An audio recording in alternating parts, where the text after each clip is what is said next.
Right, so hello and welcome back to Books and Things, and welcome to another video. And today let's talk about US versus UK book covers.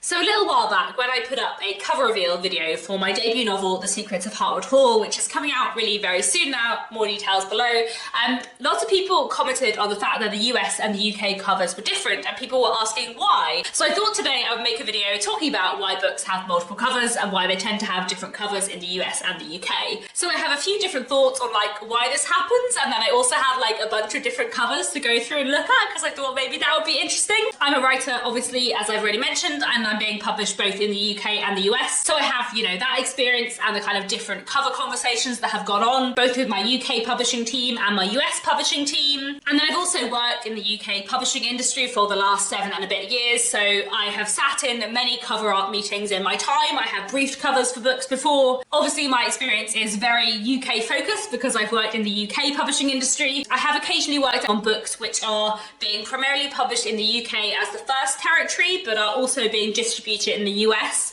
and where the UK publisher has been responsible for the US cover, which does occasionally happen for UK authors in bigger publishers. So I have a bit of experience of US cover stuff through that, but not masses. And also I'm an editor, I'm not a cover designer, so I have some knowledge and experience of cover design stuff, and editors are often the one to brief a cover and to give directions and input and kind of to give final approval of a cover, but I'm not a designer myself, so there's also some gaps in my knowledge there.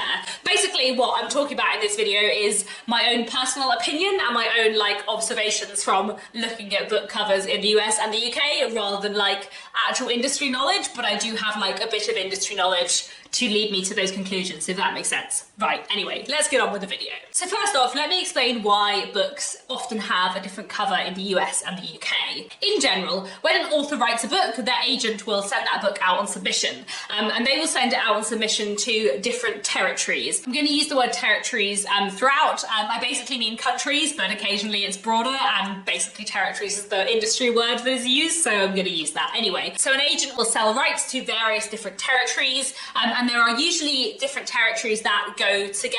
So an agent selling US rights will usually sell US and Canadian rights, because usually a US publisher would also want the Canadian rights as well to sell in both territories. Similarly, if an agent is selling UK rights, they'll usually sell UK and Ireland, often UK and Europe or UK and Commonwealth, but UK and Ireland is pretty standard. When I'm talking about selling rights to Europe and things like that, I'm just talking about English language rights and the rights to sell the English language edition here.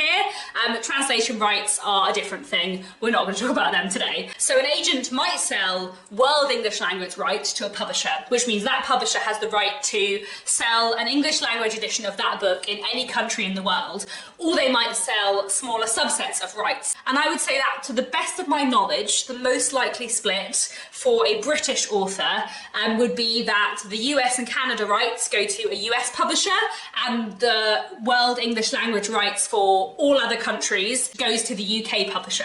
I don't know what it's like for a US author. Maybe for US authors it would be the opposite way around, but it's quite common for a British author for the UK edition to be the edition that is sold in New Zealand, Australia, South Africa, India, and other English language speaking countries. If you're based in New Zealand or Australia or Canada or other bits of the world, you may notice that sometimes you can find a UK cover edition of an English language book, or sometimes you can find a US cover. You might, depending on where you are in the world, sometimes find both. And the reason why it does tend to be US and UK covers is because those are the two biggest English language speaking publishing markets. You do occasionally find books that have different covers for different bits of the world. For instance, when I get onto my examples a bit later, there's one book I wanted to show which has a separate cover for the US, for Canada, and for the UK, because the author was from Canada, so there's a slightly different cover there. But in general, it does tend to be a US and a UK cover. So sometimes you will see that the US and the UK book cover are the same, and sometimes they are a bit similar, and sometimes they are very different. Sometimes if an agent has sold world English rights to a publisher either based in the UK or the US, then they will publish or distribute that book in both territories, possibly using a local publishing team, possibly not. So obviously there are a lot of big publishing companies who are international. Penguin Random House, HarperCollins, Simon & Schuster have publishing offices in both the UK and the US. So if a imprint of one of those publishers buys a book, they might buy the world rights to it, and they might publish it both in the UK and the US, in which case they could either choose to use the same cover, or they might choose to use different covers because of different market needs. But what happens a lot of the time is that a book is sold separately to the UK and the US, either to separate publishing companies or to separate imprints of the same big overarching publishing company, but done separately. So one of the main reasons, often the main reason, why a book is going to have a different cover in the UK and in the US is because it is being published by different publishers, by different imprints, by different teams, and those different teams have different visions. The UK editor might want the book to look like one thing, and the US editor might want the book to look like another thing. They might have different ideas of how they're going to market it to their audiences. They might even have different ideas of what genre box it falls into, and that means that they are going to go to their cover designer with a different brief, and a different cover is going to be created. And also it is important to remember that books don't even necessarily just have one cover in one country. So if a book comes out in hardback and then later comes out in paperback, it is quite common to rejacket or to redesign the cover for a paperback. It's very common in the UK. I don't know how common it is in the US, to have a slightly more upmarket, pretty, elegant looking hardback and then a slightly more commercial, wide-reaching paperback. Another big reason for US and UK book covers is because of this thing that people in the publishing industry do called comping, which just means comparing, but we've all decided to call it comping, so we all call it comping. And when you say that you're comping a book to another book, or you comp one book to another, what you mean is you're saying this book is like this book. You know, this book is this meets this meets this.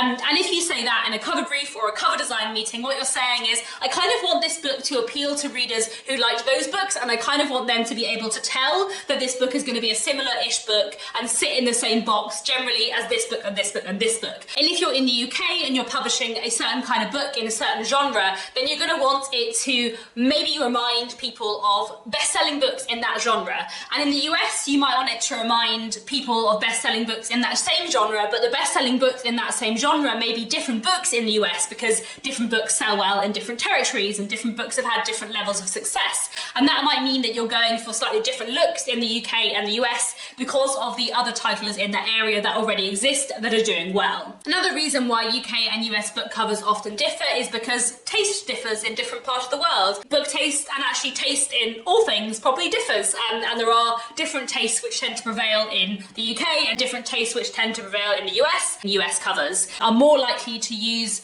photographic elements or like more realist illustrative elements that are less stylized. There's definitely more faces and figures in US covers, and UK covers is a bit more like pattern based. We apparently don't like to put faces on covers in the UK, and we tend to lean towards like slightly different fonts and maybe more text graphics and patterns and less figures, as I said. And another reason I think why UK and US covers tend to differ is because the markets are very different sizes. The US is obviously much bigger than the UK, and the book market is bigger, more books are published, which I think means there is a greater need to tell a reader what the book is on the front. At least that is my impression anyway. It's hard to know, but you may have noticed that all US novels say on the front of them a novel. In the UK, I feel like no one has ever felt the need to tell you that it's a novel on the front of the book. But in the US, obviously, it does feel like there is that need. Maybe there's a bigger non-fiction market, or maybe there's just so many more books that there is a greater need to tell you what you're reading. But I do think that thing of saying a novel on the front of the book and not is kind of telling of cover design more generally, because I do think in general, US book covers tell you slightly more about the story, or the focus is slightly more on telling you what box this book fits into, and in the UK the focus is on being pretty. I don't think that's entirely the case, and that's not the case with all books, and obviously in the UK publishing there is also a focus on telling you which box this book fits into, what it's going to remind you of, what genre it is, and all that stuff. But I do think if you look at quite a few US and UK covers, you can see the US cover trying to tell you more of a story and the UK cover trying to be more beautiful, I think especially for hardbacks, which I think is partly because there are fewer books published in the UK, and possibly also maybe there's a greater emphasis on giving books as gifts in the UK. I have no idea. Definitely I know that lots of people on BookTube who are based in the US say that they prefer UK covers and they think UK covers are prettier, but I wonder if they would be as likely to pick up the book if they saw the UK cover as if they saw the US cover in a bookshop, because maybe the UK cover is prettier, but maybe it doesn't actually tell them as much. I don't know. This is something I've been thinking about a lot and I have no idea. I have no real conclusions. But anyway, let's move on to some covers I wanted to look at just for fun. You know, some UK and US covers that we're just going to have a look at just, you know, out of interest. So I have quite a lot of examples for you. I've tried to gather covers from a mix of UK and US authors. So for all these examples, I've tried to find the original first published hardback or paperback covers. But some of these examples were published a few years ago, and if books get rejacketed over time, like, you know, if a book's been out for a while and is really successful, they'll sometimes reproduce it with a new jacket. So sometimes I might not have got the original covers, especially for the US. It was slightly harder for me to make sure that I'd got the original covers, so I'm sorry if any of these are not what I intend them to be, but hopefully this is still going to be an interesting exercise. So we're going to do UK here and US here. So I wanted to show you Everything I Never Told You by Celeste Ng. And I think the thing that is really interesting about these two is that they are basically the same, but they're not the same. It's the same illustration, but the font is slightly different and the colouring is slightly different. So someone in the UK or the US team obviously thought, we really like the UK or the US's cover, we really want that, but we're going to change it slightly for our audience because we think our audience would prefer this font or this slightly darker colour. It's very interesting, isn't it? I wanted to have a look at some book covers by Jill Hornby, who's an author who I really like. So here we have the covers for Miss Austen, both hardback and paperback.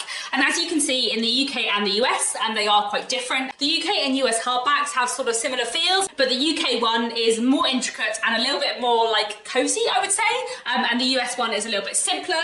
And then for the US and UK paperbacks, they are very different. The UK paperback edition is really just a stripped down version of the UK hardback, but the US paperback is completely different and has a figure and a face and looks much more commercial, I think. This feature of faces versus no faces is going to come up throughout this video because I do just feel like the UK has a great antipathy to having faces on covers that the US just doesn't have. But yes, obviously you can't see very much of her face here, but there is a figure on the cover, which does make a big difference in terms of style and feel. And here are the hardback covers for Jill Hornby's latest book, Gone Mission Park. The UK hardback to Gone Mission Park is very similar to the hardback of Miss Austen. It's very intricately designed. You can't really tell so much on a screen, but these covers are actually designed to look like embroidery, and the back of the dust jacket looks like the back of an embroidery thing. It's so cool. Then the US cover for Gone Mission Park, as you can see, is very different. It's a historical scene, lots of faces. I feel like it looks more serious again. Like, I feel like the UK covers of both look a bit more fun. Maybe I just think that because of my British sensibilities, I don't know. I do quite like the US cover of Gone Mission Park. It's very pretty, but it looks more serious and staid, I would say, whereas the UK cover looks a bit more playful. Next, I'm going to look at Hamnet by Maggie O'Farrell. Now, this is really, really interesting. So first, I have for you the hardback covers, UK and US, and you can see they are very, very, very different. The UK one is, again, intricate patterns, sort of prettiness, not really telling you anything about the story at all, and the US one has a face on it and has a much clearer sense of the historical time period. You know, from the hat in this image, you have a much clearer idea when this is set, and it even says on it a novel of the plague. Like, it's much more clearly signposting what this book is about than the UK one, which is just, you know, a beautiful object. But now let me show you the paperback covers of Hamnet, because this is fascinating. The UK paperback of Hamnet is a slightly simplified version of the hardback. It's got the title in bigger letters and a slight change to the way the pattern works. It looks more commercial, slightly less decorative than the hardback, but it's still very similar in style and tone. But this is the US paperback, which is the UK hardback cover, slightly changed up. Isn't that fascinating? Obviously, I don't know what discussions went on at the publishing house, but I imagine the US must have decided after Hamnet was doing really well in the UK that they really loved that beautiful UK cover and they wanted to try it in the US to see if that made the book work in paperback. I don't know. Hamnet did fantastically in the UK. I'm not sure how well it did in the US, but I feel like there was obviously a conscious decision to really change look for the paperback and to kind of borrow the UK look for the paperback in a way that they hadn't done for the hardback. Fascinating. The next book I wanted to look at is The Secret Lives of Church Ladies. This isn't a book that I've read myself, though I've heard really great things about it, so I can't really comment on like how much the covers tell you about the book, but I can tell you that the US and the UK covers are very different. Again, faces versus no faces, and I do feel like that US cover gives me a clearer sense of the story and what the book might be about than the UK cover. Either way, I really need to read this book. I have heard so many great things about it. Another book that I haven't read but I wanted to bring into this video in terms of the faces versus no faces discussion is Lessons in Chemistry.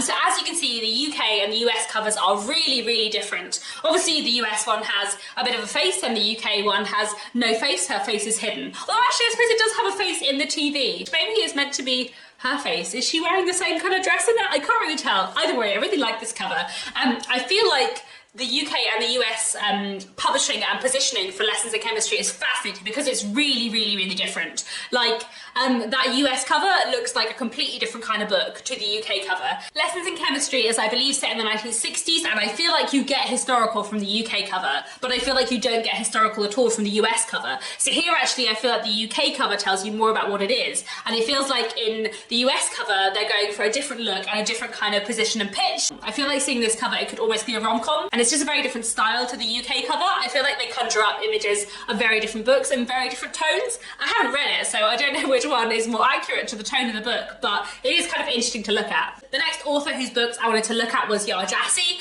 So here are the UK and US hardbacks and paperbacks of Homegoing. So you can see a lot of differences here. Both the hardbacks in UK and US are quite patterned, but then for the paperbacks, they move in very different directions. The UK paperback is more patterned, the US paperback is more stripped back. Both of them have faces on the cover, but in the UK one, obviously they're silhouettes. Let's also look at her second book, Transcendent Kingdom. Again, we have hardbacks and paperbacks here for the UK and the US, and they look really different. Again, the UK one is much more like pattern focused, and the US is much more stripped back. One thing I think is quite interesting is that the hardbacks here are very different, but the paperbacks actually feel more similar to each other. Maybe it's just the way the two figures are standing, but obviously they've chosen to go for two very different figures, symbolising two different characters within the novel, which I think is quite interesting, like which character the UK and the US chose to focus on. And the UK paperback, again, has much more pattern, and the US one is much simpler. I wanted to talk about Never Let Me Go by Kazuo Ishiguro. This is quite an old book now. It came out, must be nearly 20 years ago, but it's a fantastic novel, and I feel like looking at the original covers for this is really interesting. So I think these are the original covers, but it is a bit harder to find out for this one. But as you can see, the US and the UK covers are very different. I feel like the UK cover is much vaguer, and the US cover tells you much more. Like, I feel like the US cover looks like what Never Let Me Go is, kind of, but I feel like the UK one doesn't. I really like the cover, like it's a nice, pretty cover, but I feel like it doesn't tell you anything, except that maybe there's a woman in this book, like that's all. Whereas the US one tells you stuff. I feel like I don't necessarily know that I can tell you what it tells you outright without spoiling the story in some way if you haven't read it, because it's a book with lots of twists and turns, but I feel like the US cover of Never Let Me Go conjures up the book much more. And I do wonder why that was. I do wonder if that's partly because Ishiguro is a British writer. Maybe he is a bigger name in the UK, maybe he was a bigger name in the UK 20 years ago, and therefore there was less of a need to tell you what the story was about. And you know, like I said, Never Let Me Go is a story where you don't necessarily know what it's about until you're a while in. So maybe the UK publishers thought, we don't want to give anything away about the story at all on the cover, and maybe the US publishers thought, we want to signpost some more stuff on the cover. I don't know.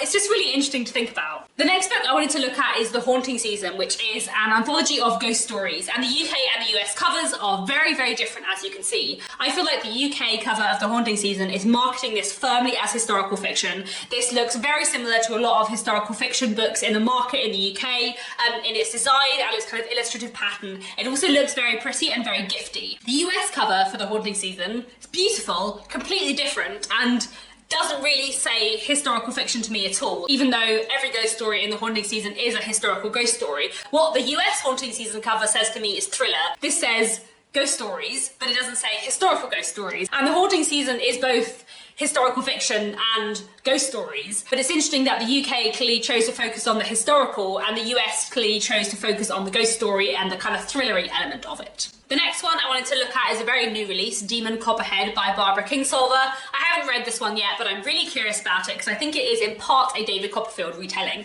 And the UK and US covers are very different. Interestingly, I much prefer the US cover here, which isn't usually my preference. As you can see, the UK one is sort of patterned and pretty, but doesn't tell you anything about the story, whereas the US one has a lot of scenes on it. It tells you much more about the story. And I think one of the reasons why I really like the US cover of Demon Copperhead is that it looks really, really Dickensian. Like, the illustrations are done in like the style of original Dickens illustrations. Obviously, I haven't read the book. I don't know how thoroughly Dickensian it is to know whether I really like it as a cover for that book, but I think as a cover, it's beautiful, and it definitely intrigues me much more than the UK cover. I've just realised that I have way too many examples, and this video is going to be insanely long. I'm sorry. Anyway, the next book I wanted to look at was The Whalebone Theatre by Joanna Quinn, which I read very recently and really loved. The UK and the US covers are very different, as you can see. They both make use of like curtain imagery to do with theatre, and they both kind of have a sense of setting. They're both illustrated, but obviously the illustrations on the US one are much more like naturalistic, and the illustration on the UK one is much more stylized. Also, The Whalebone Theatre is, at least in part, a World War II book, and the UK one, I think, signals that much more strongly. Although saying that, I feel like they've done a very clever thing where the lights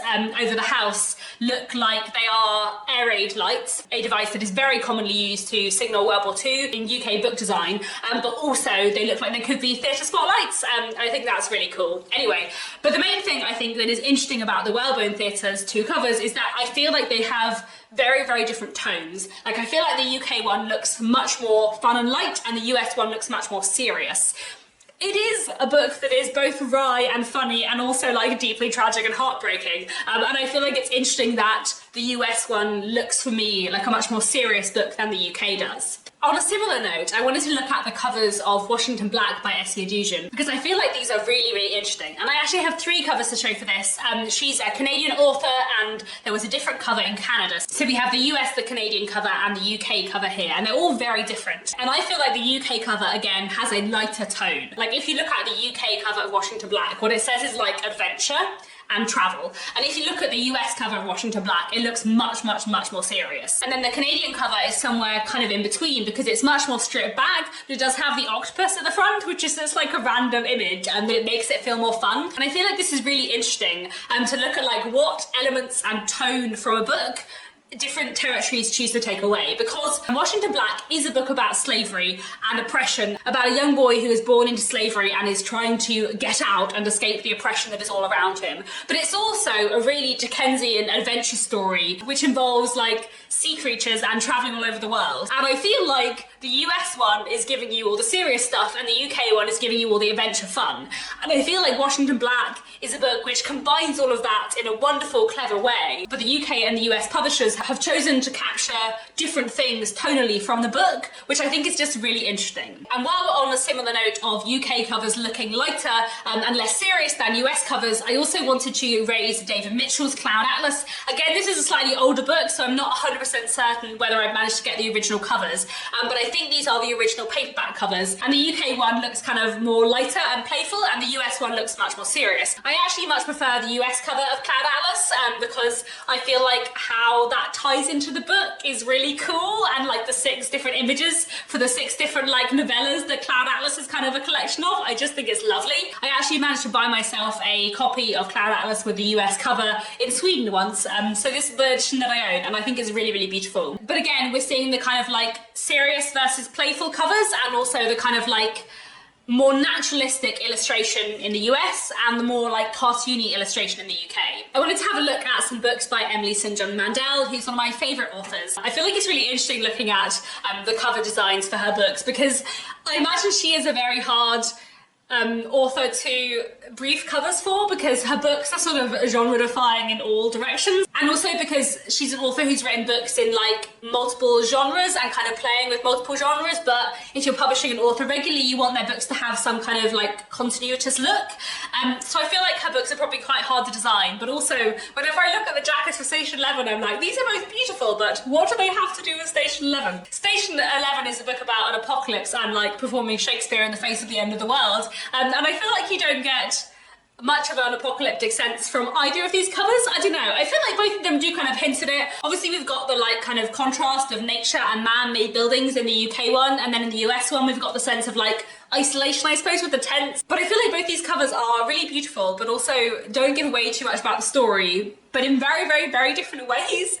And again, I feel like they do have different tones. And again, we're seeing that kind of contrast between like more stylized imagery on UK covers and more like realistic imagery on the US cover. I think it's photographic on the US cover, but it's slightly hard to tell. But on the UK one, obviously, it's a much more like stylized image, which I think is interesting. Which leads us nicely on to looking at Sea of Tranquility, which is Emily St. John Mandel's latest novel. And if you look at the UK and US hardbacks, it's really interesting because they have a lot of very similar elements. Obviously, the moon is a big focus and kind of like natural imagery. But obviously, the UK one is much more like stylized illustration, and the US one is much more like naturalistic, realistic illustration, I suppose. So that's quite interesting. Also interesting to look at are the paperback covers for Sea of Tranquility, which I think is coming out later this year, which are very different. So the US paperback is just like a slightly different version of the hardback, but the UK paperback of Sea of Tranquility is very different and has a face on, which I'm pretty surprised by. I quite like it. Like, it's quite a powerful image, but it's very different to the hardback design, so it's interesting to see them going in quite a different direction. Wanted to have a quick look at Daisy Jones and the Six by Taylor Jenkins Reid, looking at two paperback covers here, UK and US, and these are quite interesting because I feel like they are very different covers. Like, I feel like they have different tones. I feel like the UK one is a bit warmer and sort of more summery, and I feel like the US one is a bit more like trendy. I feel like the UK cover looks much more clearly 1970s, whereas I feel like the US cover, maybe her hair feels a bit of that time, but it looks much more contemporary, I think. And again, we have more of a face on the US cover, whereas in the UK, you know, we just can't quite commit to showing someone's full face. It's also a more stylized image in the UK and a slightly more realistic one in the US. But the other thing that I think is quite interesting about these two covers is that they are also, while being very different, very similar. Like, I feel like both these covers almost could have come from the same brief, which I think is kind of interesting to think about. Then the final example I have to show you is a book where it was marketed very, very, very differently in the UK and the US, with a different title and, to be honest, like almost a different genre. And this is Nell Stevens' book, Mrs. Gaskell and Me. The UK book was called Mrs. Gaskell and Me, and in the US it was called The Victorian and the Romantic. The covers are exceptionally different, as you can see. Again, we have that kind of like complicated, lots of patterns going on in the UK cover and something much more simple and stripped back for the US, but also the way these books are marketed and what their covers are telling you are very different. The US one says on it, a memoir, a love story and a friendship across time, and I don't think it looks necessarily too non-fiction-y, but obviously it's got a memoir written on the front. Whereas in the UK, it says two women, two love stories, 2 centuries apart, and they use the word story. And I feel like in the UK, Mrs. Gaskell and Me was kind of marketed as a novel. When I read Mrs. Gaskell and Me, I thought this is a novel. I still kind of think it is a novel, but it is described elsewhere, including like by Nell Stevens on the internet, as a non-fiction book. And it's like half a kind of memoir and half sort of a reimagining or a slightly fictionalized account of Elizabeth Gaskell's life.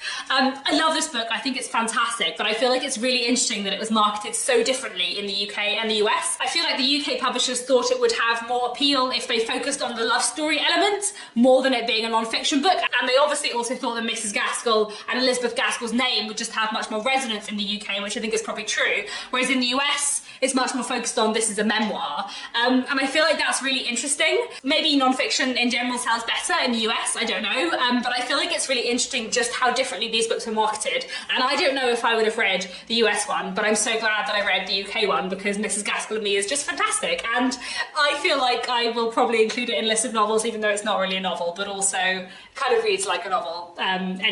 Anyway, this has been a much longer video than I intended. I feel like this is going to be an exceptionally long video, but hopefully it has been interesting. I don't really have many conclusions to draw, but hopefully some of my observations have been interesting. I think my main takeaway is that UK cover design tends to be more heavily patterned and possibly a bit more complicated in terms of like more stuff going on the cover. The UK tends to like bright colours more and like more stylised illustration. And you know, the absence of faces and the absence of figures where possible is quite key to like UK publishing design. A silhouette, maybe a pair of legs, that's kind of okay, but like more than that, no. Where in the US, I feel like there's a lot more figures and faces on covers. I feel like covers tend to be slightly more stripped back. I feel like the illustration style in general tends to be a little bit more realistic and naturalistic, and a bit less stylized. It's been interesting to look at all of these different covers. I had a lot of fun researching this video. I think in general I do tend to prefer UK covers, which I think is because that is the taste I have been taught to have by all the books I see around me. But I'd be interested to know what you guys think. Do you tend to prefer UK or US covers? Which of the covers I've mentioned and shown today were your favourites? Are there any trends you have spotted between US and UK cover design? Especially, I'd be interested to know people who are not from either the UK or the US, like what book covers do you tend to find when you find English language editions where you're from, and which do you prefer? That's all for now. Please do let me know down in the comments what you think, and I'll be back very soon with another bookish video.